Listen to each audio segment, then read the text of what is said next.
Welcome back to the Stephen Knight Show. So, artificial intelligence, AI, it seems to slowly be transforming the music industry while also causing some issues for artists. In recent times, we've seen people use AI to replicate existing songs and even steal copyrights. While AI can be beneficial in other ways, some folks on the internet have been abusing the software, leading to unfair practices and skewed results.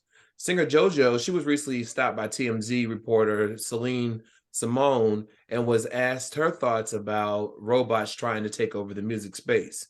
Being a strong voice in the industry for over a decade, JoJo shared how she would feel if she heard an AI generated track using her vocals. She said, I don't know. I think it's really interesting. I think we can use it for harmonies and backgrounds. I think we should learn how to work with it and not against it. Like, what are we going to do? We can't stop what's happening in a sense with artificial intelligence. I think we should find a way to embrace it. I feel just like I'm trying not to resist the way things are going. And I think we should just find a way to embrace it. Now, last month, AI generated tracks hit the internet with voices of big stars like Rihanna, Beyonce, Ariana Grande, and even Drake.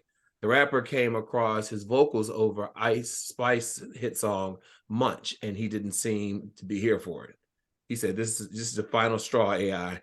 So, some of the pros and cons about AI, although artificial intelligence has the potential to revolutionize the way that we live and work, many public figures have stressed how great power comes with great responsibility. So some of the concerns are that it could take away jobs from everyday working people. It will cause people to lose jobs. I know that there was a device that students were used to write their papers for them. Um, and it would like they showed it on the show where this guy was showing CBS Morning how it was done. And so he asked him to write a paper on Gayle King. And the AI, and it did. The only thing is there's still glitches in it. Like some of the information is not always accurate, etc. But I believe Drake and 21 Savage, the song came out by them, and everyone thought it was real. They had to take it down because it wasn't. It was an AI generated song. So, Shike, what do you think about this use of AI? Do you see it being something we should benefit from? We can benefit from, or do you think it's going to cause problems? And do you agree with JoJo where she says you might as well embrace it because it's not going anywhere? So I agree with JoJo. I mean, it's coming because it's something that generates money. It's something that, is going to be a part of the commerce. So it's definitely coming. I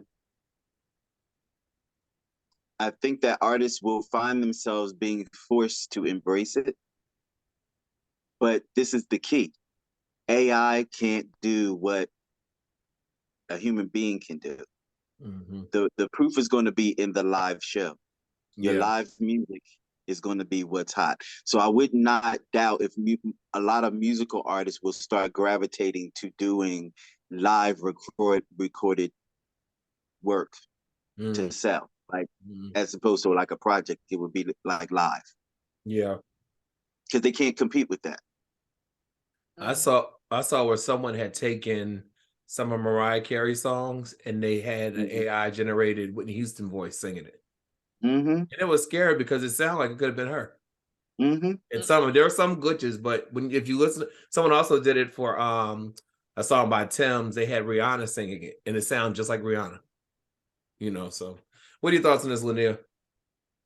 It's interesting. My honey and I had a conversation about this whole AI thing. Good, bad, or indifferent. Like Chike said, it's coming. It's here. Don't know what type of effect that it'll have, but it made me think about a couple different movies, like iRobot, Z Nation, in a sense of, what are you gonna do with the humans? Right. Like, it makes you think about that kind of stuff. I don't know how that works or how it's going to work, but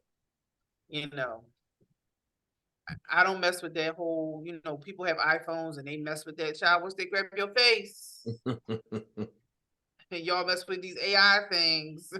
Yeah. You know, like walk around with you. You be like, that wasn't me. Like, it looked just like you. Right. Yep. I don't know. Yeah. That's crazy. Well, a woman is going viral on Twitter after bringing up Kalani and Beyonce's names while preaching at a service about artists supposedly trying to fool people into thinking that all spiritualism is the same. She refers to their music as being impure and questions how people can be surprised that they're feeling depressed, anxious, or having nightmares when they fall asleep at night. The woman's name is Jackie Hill Perry, and according to her Instagram profile, she's a poet, teacher, writer, and discipline. Disciple, who clearly felt strongly about her views pertaining to social media and the music industry. She said, I am angry that the powers that be in social media and in culture and in music and in Beyonce's music and Kalani's music, like I'm angry. She said that as the crowd began to clap in support of her message. She said that they really are trying to convince us that all spiritualism is the same, and we have digested this impurity. We want so bad not to be logistic that we actually become profane. Now, Perry continued, of course, this isn't the first time Beyonce's music has been talked down. When it comes to the message she said to be sending to her fans, particularly by pastors who previously called her song satanic and evil. Beyonce's music has had a profound impact on society, but apparently also on religion. On the one hand, her music has been celebrated for its positive messages and ability to uplift and inspire listeners. Many of her fans see her as a role model and a voice for marginalized communities. On the other hand, Beyonce's music has also been criticized by some religious leaders for its perceived immortality and its alleged promotion of evil and satanic influences. Some pastors and priests have accused her of being a tool of the devil and have called for her music to be banned.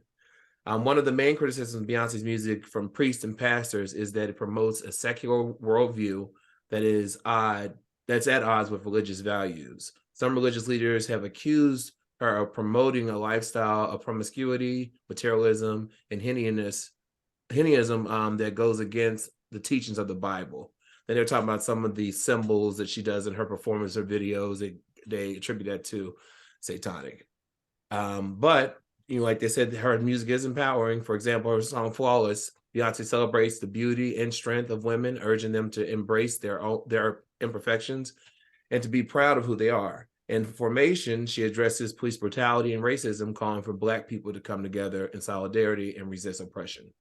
So, Chike, why do these people keep coming after Beyonce? What happened to it if you don't like it? Just turn to change, stand on, don't buy it.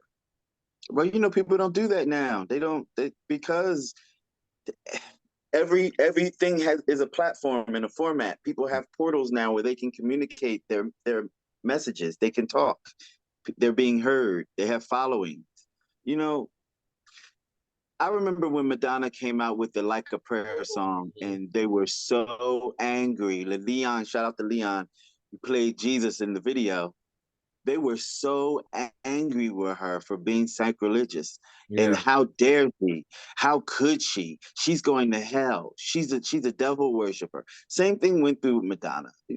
It'll pass. Yeah. She's making art. Anytime that somebody gets up on art, they've said that things about Michael Jackson, Janet Jackson, anybody who gets to be on that particular platform, they gets, those nasty words. I remember one time Beyonce had posted a prayer on her Instagram, and I read the comments. Wait, I thought you were part of the Illuminati. I was like, wow. Linnea, what are your thoughts?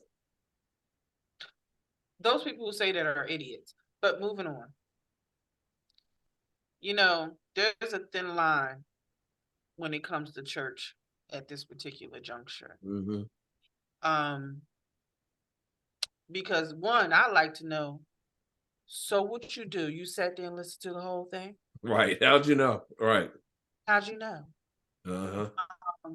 The other thing is people pick and choose. They're selective outrage. Mm-hmm. People pick and choose. She is an entertainer. Period. She's entertaining. She entertains. That's what she does. Are you mad because some of your flock may prefer to go buy tickets to her show than to pay some tithes so you can get a car or some nice clothing, or help you, with your house? Is that why you're upset? Hypocrites is what I call them. And I don't even know this chick because there was a story before about a lady Another pastor. about Beyonce. You ain't got nothing else to talk about because the last time I checked, you ain't got no room to judge nobody. None. Nope. And if you're that type of pastor or evangelist or reverend or priest, I would want to be a member of your congregation, period. Right. Because you're not living by the word. You're living of the world. That's what you're doing. You're living of the world. And I'm not taking nothing you say for face value. Exactly. Period. Like, they're hypocrites. I mean, it's ridiculous. Just like the selective outrage with this whole Netflix thing and having a Black Cleopatra. Yeah. How many white women have played Cleopatra? How many white women have played characters of another race, or white men that play characters of another race? Wasn't no outrage, wasn't no problem. They want to sue Netflix. They want to stop it. Yeah. Because she's Black. It's a problem. Like, we know what it is. We know. I just want to say this about the pastor. If pastor, if you're a true woman of the cloth, I think the proper thing would be being a Christian, or even whatever your faith is. If you really felt this way about Beyonce and the work that she is doing, wouldn't the proper thing be for you to pray for her? Exactly. Maybe have your whole congregation pray for her if you really felt that way. And you said that before about the other chick, like, yeah, or reach out to her to have a conversation because you don't know her personally. Right. Like, this is not affecting you personally. Right. So the only thing I could think of is monetarily, because your congregation, half of them is probably going to a concert and paying them tickets for them tickets. Yeah. And you mad. Yeah. That's the only thing I can think of. And Kalani, I don't even know where you pulled her out from. Right. Right. How did she get put in this? And out of all the things let's keep it funky. Out of all the things, what about these dudes that's out here rapping about sex, money, and drugs and all, and mollies and drugging and doing? What about all these dudes? Yeah. Where's your outrage for that? Exactly.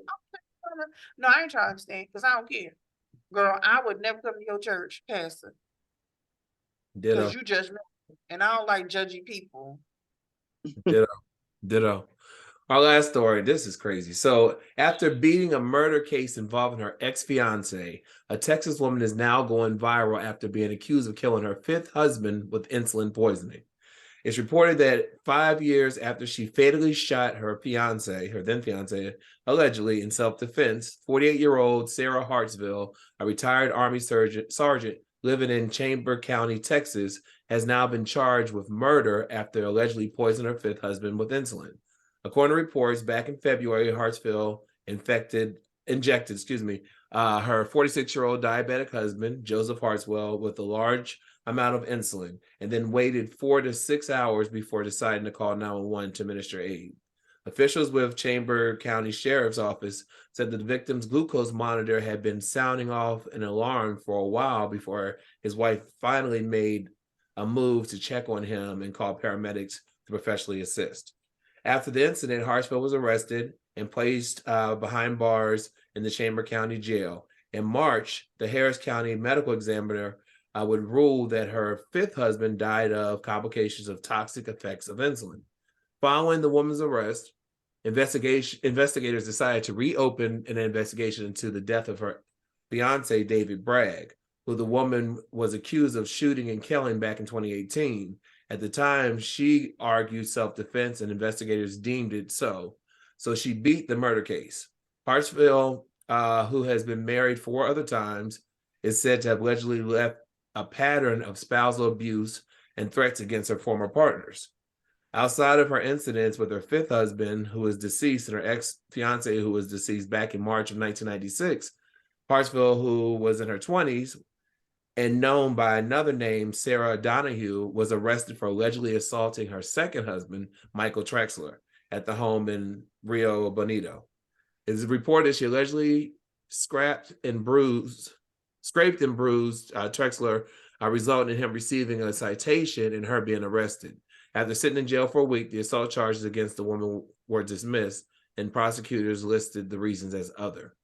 Elsewhere, upon the news of her February arrest for allegedly insulin poisoning her 5th husband, the woman's 1st husband, Titus Nuckerschild, spoke out and said, "I'm glad she's finally been caught for who she is.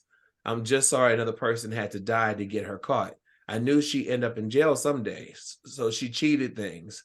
She would steal money from people, so I knew she would end up getting caught eventually. That was always my hope, but unfortunately, she's turned allegedly into alleged murderer, and that's what she's facing now." Her son from her 3rd marriage, and that was her longest marriage, Ryan Donahue, he also spoke and claimed that he too knew his mother's actions would some way lead to her demise. He said, "It's unreal seeing my mom in that jumpsuit. I've waited for this all my whole life." So the thing that bothers me with her is she is a retired sheriff. Oh no, what is she? She was Retired Army surgeon. So what are y'all's thoughts on this case? It reminds me of a movie back in the 80s. I think it was in the 80s with Deborah Winger, and it was called Black Widow. And she was an undercover cop, and she was following this woman around who she suspected of doing that very same thing, like killing all her husbands, even though she did it in a way where the masses didn't know, but she had a feeling that that's what was going on, and she had to really like get in her world and like become her best friend. But this woman made a career out of marrying influential men with money or any type of assets to kill them, and she would always finagle something with legal so that everything would fall, to her favor. And she made a career out of that. That's what she was doing most of her life. Wow. And it seems just like that movie. That's that sounds crazy. like a movie. What that story we just read, that sounds like a movie. Something from a movie. Lanier, what are your thoughts on this? I mean, she had the wherewithal. She's used aliases. So, this is what she does. Yeah. This is who she is. And you always wonder what is in someone's mind, when they do things like that. Right. When I'm going to just kill every that I've been married. That's what I feel. Not that she killed all of them, but right. It's the last 2, right? It's the last 2. Yeah, she killed a fiance and a husband. I mean, that ties into matter of fact, I think it's a series on Netflix, based off of a true story about a nurse. I mean, she had that superhero, but I'm killing people syndrome. Mm-hmm. So she put them in a state of, distress, and then act like she was saving them for them ultimately to die. And that's what she was doing. And then it was another nurse who started to realize something wasn't right. And it boggles my mind that people, it's some evil people out here. Yes. And you just don't know. Mm-hmm. It's crazy. You just really don't know. I can't even. Nope. And my thing, if you got off on killing your fiance 5 years ago, you dodged the bullet then, and you're gonna kill your husband. Well, she's a serial killer. She probably has a problem. She's a serial killer. It's true. And whatever it is that she needs, she looks for in whoever her next victim is. So it may have been ultimately about killing him, but she had to have gotten something within that time, you know, whether it be monetarily or, you know, whatever. She, you know, you married this person. Right. So she gotta be some insurance policy, even though she wasn't getting no money. But, you know, she had to have gotten something, you know, to sustain her until she found her next victim. Wow. Crazy stuff. Well, listen, before we go, rest in peace to Jerry Springer. So sad to hear about his passing. Apparently he had cancer. He only battled it a few months, but I mean, who didn't watch Jerry back in the day? But Linnea, thank you so much for Hot Topics. Check out, see movie reviews, and when we come back, 8-year-old Jana Price. Right back after this.